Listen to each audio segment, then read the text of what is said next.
नमस्कार साथियों, DElEd academy के इस यूट्यूब चैनल पे स्वागत है। इस वीडियो में हम संतुलित भोजन और विटामिन के बारे में जानकारी लेने वाले हैं। संतुलित भोजन की बात करें तो संतुलित भोजन उस भोजन को कहते हैं जिसमें सभी पोषक पदार्थों की मात्रा निश्चित हो। ऐसा न हो कि कोई पोषक पदार्थ ज़्यादा मात्रा में हो, क्योंकि अगर पोषक पदार्थ किसी भोजन में ज़्यादा मात्रा में हो जाएगा एक पोषक पदार्थ, तो उसकी अधिकता होने से अन्य पोषक पदार्थों की शरीर में डिफिशियंसी हो जाएगी, यानी कि कमी हो जाएगी। तो हमें याद रखना है कि वह भोजन जिसमें सभी पोषक पदार्थ आवश्यक निश्चित मात्रा में हो, संतुलित भोजन कहलाता है। और जिससे आपको प्रतिदिन की जो कैलोरी ऊर्जा मान है वह सही रूप में प्राप्त हो जाए, तो उसे हम संतुलित भोजन कहेंगे। संतुलित भोजन के 6 मुख्य घटक होते हैं। पहला है कार्बोहाइड्रेट, दूसरा है आपके प्रोटीन, तीसरा है वसा, चौथा है जल, पांचवा आपके हैं विटामिन और छठा है आपके खनिज लवण। एक और अन्य घटक भी हैं जिसे आप आहारी रेशे कहते हो, किंतु वह इस प्रमुख घटक में नहीं आता है। वो आप जो है इन्हीं खाद्य पदार्थों में से उसे प्राप्त कर सकते हो। तो कार्बोहाइड्रेट की हम बात करें तो कार्बोहाइड्रेट जो है शरीर को ऊर्जा देने वाला खाद्य पदार्थ है। यानी जब हमें ऊर्जा की कमी हो जाती है तो उस समय ऊर्जा की तुरंत आपूर्ति करने के लिए हम कार्बोहाइड्रेट को जो है ग्रहण करते हैं। जैसे आपने देखा होगा कि क्रिकेट के खिलाड़ी जो होते हैं कुछ ओवर खेलने के बाद जो है वो ड्रिंक पीते हैं, और जो ड्रिंक होता है उसमें ग्लूकोज मिला होता है। तो वो ग्लूकोज क्यों पिलाया जाता है? क्योंकि उनको तुरंत एनर्जी चाहिए होती है। तो तुरंत एनर्जी चाहिए होती है, इसलिए वो कार्बोहाइड्रेट वाला ग्लूकोज का पानी पीते हैं। या जो है हम यदि हमें ग्लूकोज की मात्रा नित्य रूप से सही प्रकार से मिल जाए तो हम जो है ऊर्जा की आपूर्ति सही प्रकार से कर पाते हैं। इसलिए ऊर्जा का मुख्य स्रोत कार्बोहाइड्रेट को हम भोजन में मानते हैं। अब अगला घटक है आपके वसा।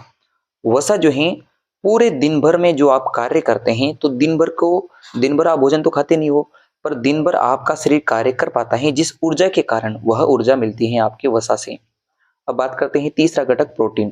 प्रोटीन क्या करता है कि आपके शरीर में कहीं टूट फूट हो जाए, कोई घाव हो जाए, और शरीर को रोगों से सुरक्षा देने के लिए प्रोटीन जो है कार्य करता है। यानी शरीर के घाव भरेगा, टूट फूट की मरम्मत करेगा, रोगों से सुरक्षा कर रहा है। तो 3 कार्य कौन कर रहा है? आपके प्रोटीन कर रहे हैं। अब प्रोटीन के बाद बात करते हैं जल की। जल आपका शरीर जो है वो लगभग 70% तक या 65% तक जो इसका भाग है वो जल से बना होता है।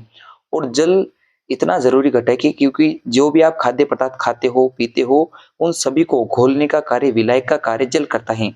तो जल की कमी से जो है आपको जो है चक्कर आने लगते हैं। कई बार तो आदमी बेहोश हो जाता है। डिहाइड्रेशन इस रोग को कहा जाता है। तो जल नित्य रूप से 3-4 लीटर 5 लीटर तक जो जल है वो ग्रहण करना चाहिए। उसके बाद बात करते हैं खनिज लवणों को। हम देखते हैं तो खनिज लवणों में सबसे पहला खनिज लवण आपके सामने है आयरन, यानी लोहा। लोहे की यदि आपके शरीर में कमी हो जाएगी तो आपको जो है एनीमिया नामक रोग हो जाता है। अब एनीमिया क्या है? एनीमिया को नॉर्मली हम कह सकते हैं खून की कमी या रक्त की कमी। और आपका जो आयरन है वो हीमोग्लोबिन के निर्माण में सहायक है। हीमोग्लोबिन क्या है? तो हीमोग्लोबिन एक तरह की प्रोटीन होती है जो आरबीसी में यानी लाल रक्त कणिकाओं में पाई जाती हैं, जिसकी वजह से आपके रक्त का रंग लाल होता है। और उसी हीमोग्लोबिन को बनाने के लिए आपको आयरन की आवश्यकता पड़ती है। ऐसे ही आपका अगला खनिज लवण है वो है आपका कैल्शियम। कैल्शियम दांतों और हड्डियों को मजबूत बनाता है। यदि आप कैल्शियम की मात्रा दूध से या आप विटामिन डी वगैरह लेके पूरी नहीं करते हो तो जो है आपके शरीर में कैल्शियम की कमी हो जाएगी, हड्डियां और आपके जो दांत हैं वो कमजोर हो जाएंगे। आगे बात करते हैं आपके आयोडीन। आयोडीन ऐसा खनिज लवण है जिसकी कमी से घेंगा या गाइटर रोग हो जाता है। और गोइटर रोग जो होता है इसमें व्यक्ति का गला जो है सूजकर लटक जाता है। तो गला जो आपका है वो सूजकर लटक जाएगा, यानी कि इसमें घेंगा रोग हो चुका है। इसीलिए खाने का जो नमक होता है उसमें आयोडीन मिला के जो है खाना चाहिए। और आगे बात करते हैं पोटेशियम और सोडियम की।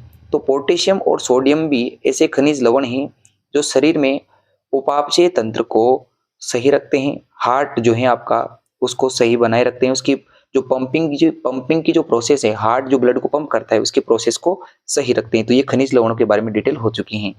अब लास्ट में बात करते हैं विटामिन की। तो विटामिन से आपको ऊर्जा तो नहीं मिलती है, किंतु विटामिन डेली बेसिस पे आवश्यक ऐसे पोषक पदार्थ हैं जिनकी कमी से एक विशेष प्रकार का रोग हो जाता है। जैसे विटामिन ए की कमी से व्यक्ति को रात में दिखाई कम देता है या न के बराबर दिखाई देता है। इस रोग को रतौंधी कहते हैं। विटामिन बी की वजह से बेरी-बेरी रोग हो जाता है। तो इस बेरी-बेरी रोग में जो है व्यक्ति अत्यधिक दुर्बल हो जाता है और वह जो है उसका चेहरा पीला या सफ़ेद पड़ जाता है। तो शारीरिक कमजोरी विटामिन बी की वजह से। आगे बात करते हैं, यदि किसी को विटामिन सी की कमजोरी हो जाती है तो ऐसे व्यक्ति के दांत व मसूड़े कमजोर हो जाते हैं। मसूड़ों से खून आना और दांत हिलने लग जाते हैं। तो ऐसी समस्या आज आ गई है। तो इस समस्या का निवारण विटामिन सी की पूर्ति करके किया जा सकता है। विटामिन डी जो है इसको धूप का विटामिन या सूर्य का विटामिन कहा जाता है, क्योंकि विटामिन डी जो है आपकी हड्डियों को मजबूत करता है और इसकी कमी से सूखा रोग या रिकेट्स नामक रोग हो जाता है।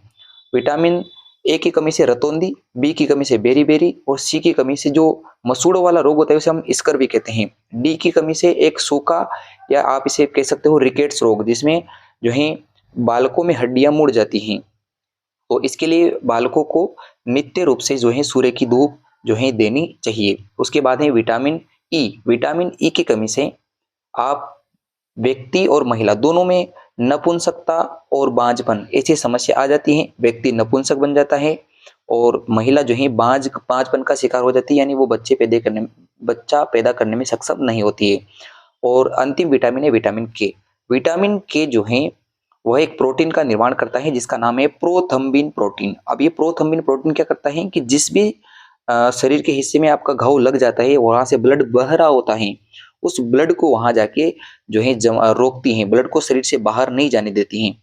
तो उस समय आपके रक्त का थक्का बनाने में यह विटामिन काम में आता है। तो यह विटामिन हो चुके हैं, पोषक पदार्थ सारे कंप्लीट हो चुके हैं जो संतुलित भोजन में आवश्यक है। आपको यह वीडियो कैसा लगा हमें कमेंट करके जरूर बताइएगा।